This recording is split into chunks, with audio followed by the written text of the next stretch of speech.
नमस्कार दोस्तों। आजकल अंतर्राष्ट्रीय घटनाक्रम में G7 की मीटिंग का बड़ा महत्व है और G7 की मीटिंग का महत्व इसलिए भी है कि ये दुनिया के सबसे शक्तिशाली राज्यों की बैठक है, तो स्वाभाविक रूप में दुनिया में चर्चा होनी लाजमी है। और दुनिया चूँकि शक्ति से चलती है, इसलिए शक्तिशाली लोगों के समूह पे चर्चा पूरी दुनिया में होती है। और ये G7 की मीटिंग खास ऐसी है, जैसे भारत में चुनिंदा कुछ उद्योगपति अगर आपस में मिल जाएं, बैठक करने लगे, तो पूरे भारत में चर्चा का विषय बनेगा। और इसीलिए G7 दिखाता है कि दुनिया में यूरोप और अमेरिका का कितना प्रभुत्व आज भी है। और वास्तविक तौर पर G7 कोल्ड वार की देन है, जिससे बना 1975 में। G7 के जो देश हैं उसमें है अमेरिका, दुनिया की सबसे बड़ी इकोनॉमी। आज भी अमेरिका की इकोनॉमी लगभग $22 ट्रिलियन है या $24 ट्रिलियन के आसपास है। तो उसके बाद इंग्लैंड और फिर जर्मनी, फ्रांस, इटली, कनाडा, ये 7 देश G7 में है। 98 में रसिया को भी शामिल किया गया था G7 में, क्योंकि सोवियत संघ का विघटन हुआ तो रूस ने पूरी उदारवादी आर्थिक प्रणाली अपना ली। और रूस उस समय सोवियत संघ के विघटन के बाद ही चाहता था कि हम भी अमीरों क्लब में जाएं। और उसने कहा कि यूरोप अमेरिका हमारे ज़्यादा नज़दीक है बजाय कि एशिया अफ्रीका। तो रसिया ने भी G7 में भागीदारी कर ली, लेकिन रूस और पश्चिमी दुनिया के हितों में टकराव हुआ और इसलिए 2014 के बाद से फ़िलहाल रूस को G7 से बाहर कर दिया गया है। अब रूस G7 में नहीं है, क्योंकि जब रूस शामिल हुआ था G7 हो गया था G8। तो अब फिर से, यानी पहले G7 था 75 में, फिर बना G8 और फिर समय है G7। और अगर इन देशों को देखेंगे, G7 के देशों को देखने पर लगता है कि आखिर में ख़ास बात इनकी क्या है। और आप ये पूछेंगे कि अगर ख़ास बात की देखी जाए तो दुनिया का सबसे बादशाह शक्ति के मामले में, यानी जो दुनिया में विराट कोहली का नाम क्रिकेट में है, वही अमेरिका का शक्ति राजनीति में है। और अंग्रेज़ों के ज़माने के जेलर ब्रिटेन तो यहाँ पे है। फ्रांस, जर्मनी, जापान, एशिया का बादशाह जापान, और इटली और कनाडा, ये 7 महत्वपूर्ण देश G7 की बैठक में शामिल हैं। तो सवाल है कि G7 में जब बना 75 में, तो ये 75 में क्यों? ध्यान देने की बात है कि 74 में अमेरिका ने माना कि जर्मनी और जापान के राइज के कारण उसको भी विश्व व्यवस्था में भागीदारी दी जाए, क्योंकि 70 का दशक वो था जब अमेरिका के आर्थिक प्रभुत्व को पहली बार जर्मनी और जापान ने चुनौती दी थी। नहीं तो पूरी दुनिया में डॉलर का बोलबाला था। और जैसे ही जर्मनी, जापान जैसे देशों का उदय हुआ, तो अब अमेरिका ने डॉलर के बजाय SDR का सिस्टम बनवाया। तो स्पेशल ड्राइंग राइट्स या एक पेपर करेंसी की बात आई, जिससे दुनिया के अर्थ के संचालन में एक नया परिवर्तन आया था। और जब ये G7 बन गया, तो स्वाभाविक रूप में अब 7 देश मिलकर न केवल दुनिया की वैश्विक वित्तीय व्यवस्था को निर्धारित कर रहे थे, बल्कि ये भी कोशिश कर रहे थे कैसे उदारवादी व्यवस्था को आगे लाया जाए। और कहीं न कहीं साम्यवादी शासन के खिलाफ इनका मुकाबला था ही, क्योंकि कोल्ड वार में अमेरिका का मूल संघर्ष था सोवियत संघ से। ये बड़ी इंटरेस्टिंग बात है कि सोवियत संघ के विघटन के बाद अब उनके सामने वो चैलेंज नहीं रहा, लेकिन वो चैलेंज अब दोबारा चीन के शक्तिशाली बनने से उभर रहा है। जो चीन का शक्तिशाली उभार, उनके लिए साम्यवाद की चुनौती कम, शक्ति की चुनौती ज़्यादा है। G7 की खास बात देखी जाए तो ये दुनिया के सबसे अमीर ही देश नहीं है। अगर इनकी पूरी कैपिटल को मिला लिया जाए, तो वास्तविक तौर पे 1975 में जब ये बना था, तो उस समय इनका पूरी दुनिया के 80% GDP पर नियंत्रण था। तो आप समझ सकते हैं कि पूरी दुनिया की, मतलब 80 रुपये तो उन्हीं के पास था, 20 रुपये में बाकी सब भाई लोग बाँट रहे थे। इससे भी इनकी संपन्नता का अंदाज़ा लगाया जा सकता है। मामला G7 का इतना ही नहीं है। G7 तकनीकी रूप में संपन्न तो ही है, और खास बात है ये सब लोकतांत्रिक शासन प्रणाली को आगे बढ़ाते हैं। तो जो उदारवादी लोकतांत्रिक शासन की नींव रखी गई थी, उसका आधार है G7।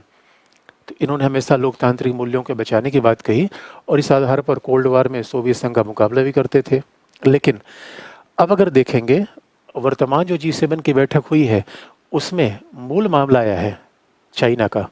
यानी G7 की बैठक जब भी होती है, तो उसमें वित्तीय मामलों के अलावा राजनीतिक मामले, पर्यावरणीय मामले आजकल भी जुड़ जाते हैं, क्योंकि दुनिया में अब ये सब विषय एक दूसरे के अंतर संबंधित हैं। इसलिए G7 की वर्तमान बैठक को देखने से ऐसा लगता है कि पूरी मंशा चीन को काउंटर करने की है। चीन को काउंटर करने की है। और चीन को काउंटर करने क्यों है? क्योंकि वास्तविक रूप में इसमें देखा जाए तो G7 की बैठक में कहा गया कि चीन हांगकांग में मानवाधिकारों का उल्लंघन कर रहा है, चीन नियम आधारित विश्व व्यवस्था के लिए चुनौती बन रहा है। और वायरस की बात, कोरोना वायरस के दौरान तो लोगों ने नकारात्मक प्रतिक्रिया व्यक्त ही की। तो ऐसा लगता है कि G7 के देश ही मान चुके हैं कि आने वाली दुनिया में उदारवादी लोकतांत्रिक राजनीतिक विचारधारा के लिए और पश्चिमी दुनिया के आधिपत्य के लिए चीन सबसे बड़ी चुनौती है। और ख़ास तौर पे चीन का शासन साम्यवादी है, एक दल का सर्वाधिकारवादी शासन है, जो पश्चिमी दुनिया को न केवल वैचारिक चुनौती दे रहा है बल्कि आर्थिक भी चुनौती दे रहा है। कहा जाता है कोल्ड वार में सोवियत संघ ने कभी भी अमेरिका के प्रभुत्व को वो चुनौती नहीं दी, क्योंकि सोवियत संघ की चुनौती मूलतः सैनिक मामलों में थी, आर्थिक मामलों में कभी नहीं। और जल्दी ही चाइना अब तो अमेरिका की इकोनॉमी को पीछे छोड़ने की तैयारी में है। अभी दुनिया में बड़ा परिवर्तन हो रहा है। और G7 में ख़ास तौर पे समानता देखा जाए तो इसमें लगता है कि नाटो के भी, G7 के ज़्यादातर मेंबर नाटो के मेंबर हैं, सुरक्षा के मामले में सहमति है। और इन्होंने ये सोचा कि आखिर में हम चीन के बढ़ते प्रभाव को कैसे संतुलित कर पाएंगे। तब इन्होंने क्या प्लान लाया है कि बिल्ड बैक बेटर वर्ल्ड। यानी कुल मिलाकर इनका ये कहना है कि चीन के चूंकि शक्तिशाली बनने का मूल कारण क्या रहा है कि उसने किस तरीके से राज्यों को आर्थिक सहायता दी, सॉफ्ट पावर का प्रयोग किया, इकोनॉमिक डिप्लोमेसी का प्रयोग किया। और आज की दुनिया में चीन, क्या एशिया, क्या अफ्रीका, क्या लैटिन अमेरिका, कहीं भी चले जाइए, सबसे ज़्यादा आर्थिक सहायता देने वाला कोई देश है तो चीन है। दुनिया में रोड बेल्ट प्रोजेक्ट के अंतर्गत पूरी दुनिया की आधारभूत संरचना का विकास कर रहा है। और जब कोरोना महामारी के दौरान पूरे देशों की अर्थव्यवस्थाएं ध्वस्त हैं, उस समय भी चीन की इकोनॉमी 3% की आर्थिक दर से आगे बढ़ रही है। इसलिए चीन को वास्तविक रूप में इस बुरी स्थिति में भी घाटा नहीं हुआ है। अब इंटरेस्टिंग पार्ट है, G7 के देशों का महत्व है, क्या वो चीन को काउंटर कर पाएंगे। तो G7 का महत्व दिखता है आर्थिक ही नहीं, बल्कि G7 में क्या है, सुरक्षा परिषद के 5 स्थायी सदस्यों में 3 G7 के हैं। 5 परमाणु शक्ति संपन्न राज्यों में, जिसे NPT प्रमाणित करती है। यानी हो सकता है कि भारत और नॉर्थ कोरिया के पास परमाणु बम तो है, लेकिन उनका परमाणु बम वैसे ही NPT के द्वारा मान्यता प्राप्त नहीं है जैसे कोई गैर लाइसेंसी हथियार कोई व्यक्ति रख ले। तो इसलिए भारत और नॉर्थ कोरिया परमाणु शक्ति संपन्न राज्य नहीं है NPT के अनुसार से, परमाणु बम तो है। तो 3 यानी जो 5 N5 राज्य हैं उसमें 3 G7 के हैं। इसलिए अगर ये चाइना के खिलाफ जा रहे हैं तो स्वाभाविक रूप में आर्थिक रूप में संपन्न है और इनका हुई महत्वपूर्ण सारे समूहों में बड़ा प्रभाव है। इसलिए चाइना के लिए चैलेंज तो है, चाइना के लिए चैलेंज है। और देर ही सही इन्होंने सोचा तो, क्योंकि ऐसा लगता है कि जब अमेरिका अभी तक ये पॉलिसी अपना रहा था कि चीन जब उदारवाद के रास्ते पर 79 के बाद बढ़ा, तो अमेरिका को ऐसा लगता था चीन उदारवादी बन जाएगा और फिर धीरे से लोकतंत्र आ जाएगा और चीन दुनिया के लिए शांतिपूर्ण बन जाएगा। चीन का सर्वाधिकारवाद तानाशाही शासन से शांतिपूर्ण संक्रमण हो जाएगा लोकतंत्र की तरफ, हुआ उल्टा।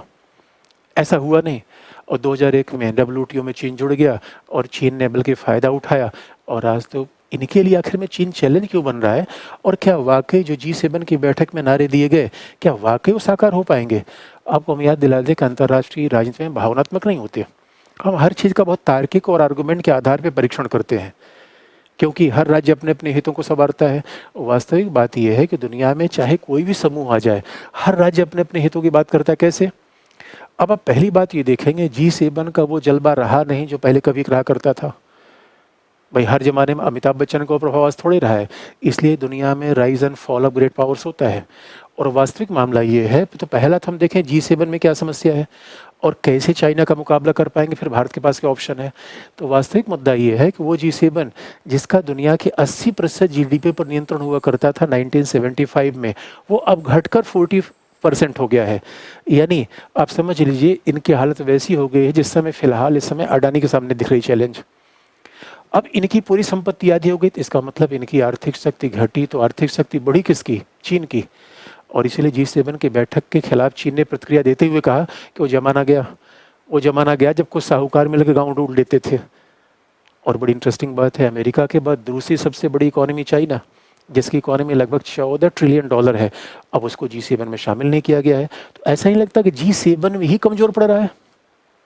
दूसरी बात आप देखिए, G7 की पूरी आवाज़ तो ऐसी ले रही है कि ये चाइना के खिलाफ जा रहे हैं, चाइना को बैलेंस कर देंगे, लेकिन यहाँ दिखता है हर राज्य अपना-अपना गोटी बैठाए हुए हैं। इटली कह रहा है कि भाई हम चीन के बेल्ट रोड प्रोजेक्ट में पहले से इटली जुड़ा हुआ है। इटली कह रहा है भाई चाइना का आधारभूत संरचना का विकास कर उसमें क्या हार्म है, क्या नुकसान है। दूसरा, जापान अभी RCEP बना है, रीजनल कॉम्प्रिहेंसिव इकोनॉमिक पार्टनरशिप, उसमें जापान शामिल हो गया है। अब कमाल की बात है, ये जापान हुआ, इटली हुआ, ये चीन के साथ आर्थिक सहयोग में शामिल है। इसके बावजूद आप देखेंगे कि आज भी यूरोपीय देशों का बहुत बड़ा व्यापार चीन के साथ है। तो क्या चीन के साथ इतनी आसानी से ही अलग हो जाएंगे और चीन का विकल्प बना देंगे? आप देखेंगे कितनी बार अमेरिका ने कहा कि हम इंफ्रास्ट्रक्चर बनाएंगे, और वास्तविक तौर पे अमेरिका जापान मिल जाता तो भारत के इंफ्रास्ट्रक्चर अच्छे बन जाते, लेकिन ऐसा हुआ कहाँ? इसलिए आप देखिए दोस्तों, दुनिया वादों पे नहीं चलती, और सख्ती राजनीति और अंतर्राष्ट्रीय समझने वाला तो वादों में नहीं, सीधे डिलीवरी में विश्वास रखता है। इसलिए इनमें तमाम विरोधाभास विद्यमान है।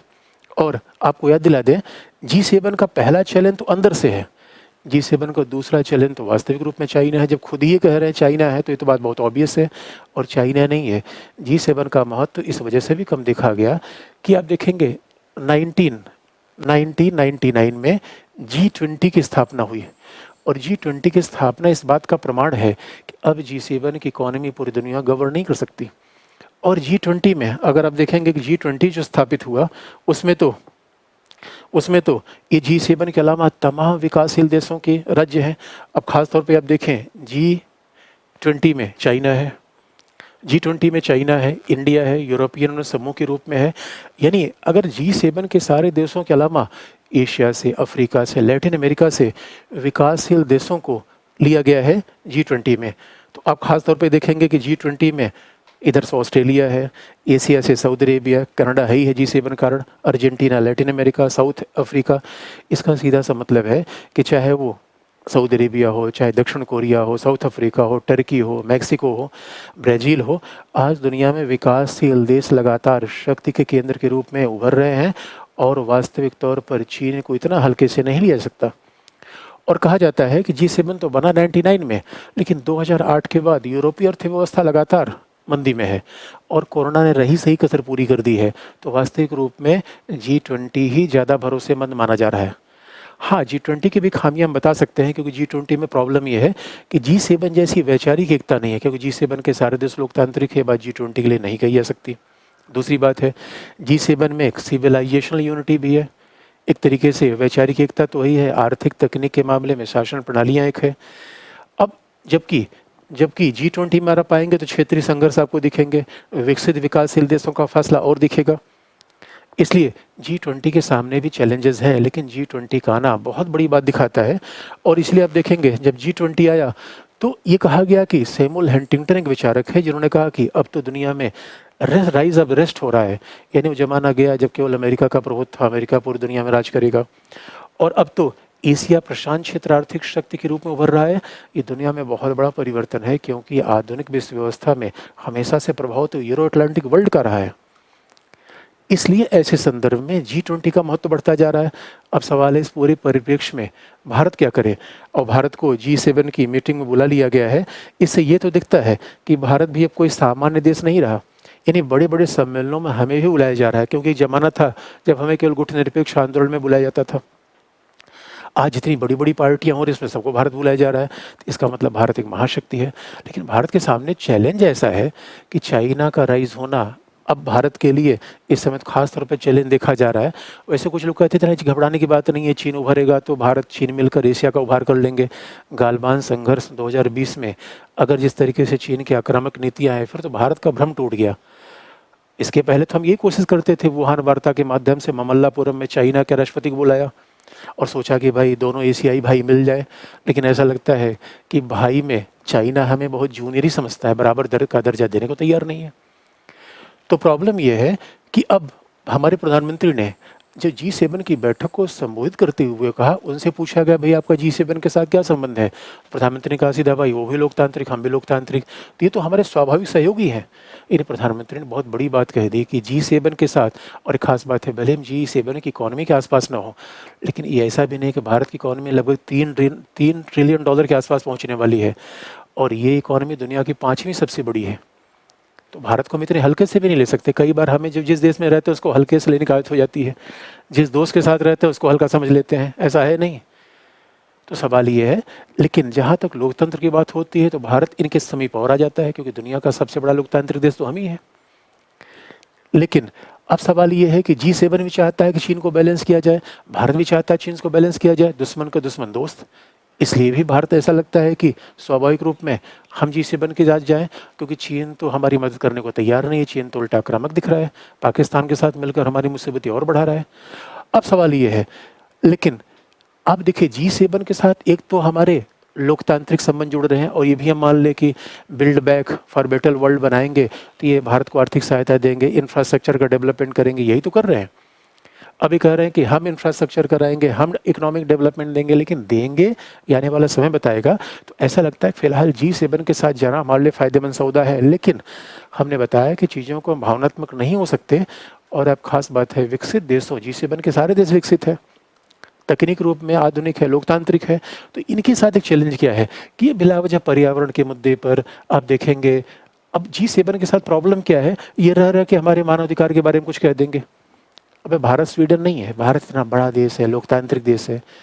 अब ये अपने मानदंड से भारत का मूल्यांकन करने लगते हैं, तो इतने बड़े लोकतंत्र की प्रशंसा करने के बजाय ये हमारी आलोचना करना शुरू कर देते हैं। तो इतना रास्ता आसान हमारे लिए नहीं है। यानी आप भावनात्मक रूप में ये बिल्कुल नहीं कर सकते ना ना ना G7 के साथ तो हमारी कोई समस्या नहीं है। प्रॉब्लम तो हर जगह है, दुनिया चैलेंज से भरी हुई है। और आप देखें कनाडा, अभी किसानों का आंदोलन हो रहा था, उसमें कनाडा कूद पड़ा, तो इसमें कनाडा से क्या मामला था, ये भाई हमारा घरेलू मामला है। तीसरी बात, और अभी देखिए चाहे मोडेर्ना हो चाहे वो विदेशी वैक्सीन्स हो, उसमें इंडिमिटी की बात चल रही है। इसका मतलब कह रहे हैं कि भाई हम भारत में आएंगे और कोई भारत में समस्या होती है, वैक्सीन्स कोई प्रॉब्लम होती है, इसके लिए हम लाइबल नहीं होंगे, हम जिम्मेदार नहीं होंगे। अब भाई पैसा हम लिया आपसे, आप मार्केट बेच रहे हो, नकली सामान बेच दोगे, जिम्मेदार नहीं होगे, यहाँ पर भी सहमत नहीं है। इसका मतलब हमेशा ही अपनी शर्तें थोपने का प्रयास करते हैं। और फिर क्लाइमेट चेंज में कह रहे हैं कि नेट जीरो इमिशन, भारत ने कहा ठीक है भाई, हम पर्यावरण के संरक्षण खुद का प्रयास कर रहे हैं, लेकिन हम ये गारंटी नहीं दे सकते कि 2050 तक हमारे सारे कार्बन डाइऑक्साइड के इमिशंस बिल्कुल चेंज हो जाएंगे, रिप्लेस हो जाएंगे, क्योंकि भारत की स्थिति अलग है। भारत तो अभी आत्मनिर्भर भारत के रूप में, हम तो अभी औद्योगिक होने का प्रयास कर रहे हैं, और मामला सिर मुड़ाते ओले पड़ने वाली बात है। अभी उन्होंने चलना सीखा नहीं और कह रहे हैं कॉम्पिटिशन भी कर लो हमसे। इसलिए अब बड़ा इंटरेस्टिंग बात है।